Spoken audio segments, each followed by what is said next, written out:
الوصفة تاع اليوم هي الدولمة. على بالكم هذه آلة طريقة جربت بها الدولمة لحد الآن مذاقها جاني ما شاء الله، وهذا الوصفة مانيش حنزيد نتخلى عليها. شوفوا على بالكم تجيب بنينة معسلة ما شاء الله. نخليكم على المقادير.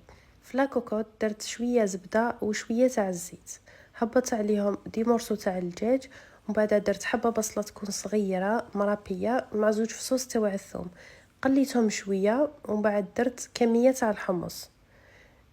توابل درت الملح الكيري الكزبر وشويه فلفل كحل، هذا مكان. نزيد نقليهم شويه، وبعد درت زروديه انا تعجبني، اللي تحب ما ديرهاش ما ديرهاش.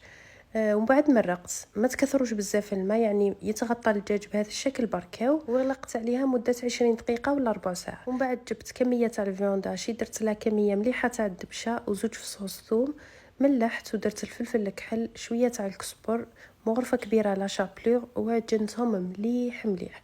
شوفوا التوابل اختياريين، تقدروا تتبلوا بواش راكم حابين، تقدروا حتى انكم تضيفوا مغرفه لا موطارد تمد بنا هايله. انا نسيت هنا جبت الخضره اللي راح نحشيها، درت بطاطا وجريوات، ثقبتهم لداخل، فرغتهم، ومن بعد ملحتهم باش تجيكم الخضره تاعكم بنينه. ملحوا وديروا رشه فلفل كحل اللي تحب.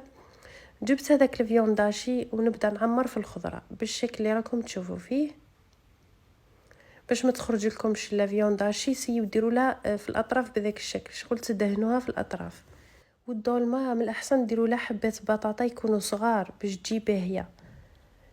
هنا نكملهم كامل، والفيونداشي اللي بقالي درتو كرات صغار بهذا الشكل. هنا بعد ما كملتهم كامل ندي نقليهم في شويه تاع الزيت، ما تكثروا ما والو، البنه كامل راهي هنا.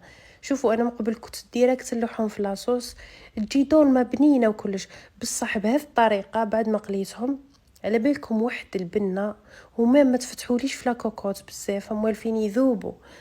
هذا المره بعد ما قليتهم ولحتهم بقاو شادين رواحهم وجاو بنان عسل.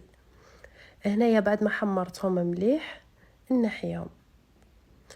هذيك لاصوص فتحت عليها، نحيت هذاك الدجاج والزروديه قطعتها وعاودت رجعتها، ونلوح هذه الخضره تغلي واحد 10 دقائق برك باش يدخلها الطياب. في الاخر درت هذيك لاصوص في البلا، ستفت هذيك الدولمه ودرت الدجاج في النص وليبول هذوك، ودخلتها تحمر شويه هذاك الدجاج في الفور. هذا مكان يعني مون با 5 دقائق، شعلوا لها غير من الفوق ماشي من الفوق ومن التحت، مون با 10 دقائق يعني راح تتجمر.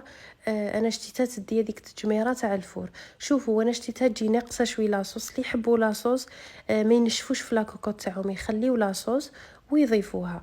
ان شاء الله تكون الوصفه عجبتكم، تجربوها، على بالي رايحه تعجبكم متاكده 100%، ورجعوا لي بالخبر في التعليقات.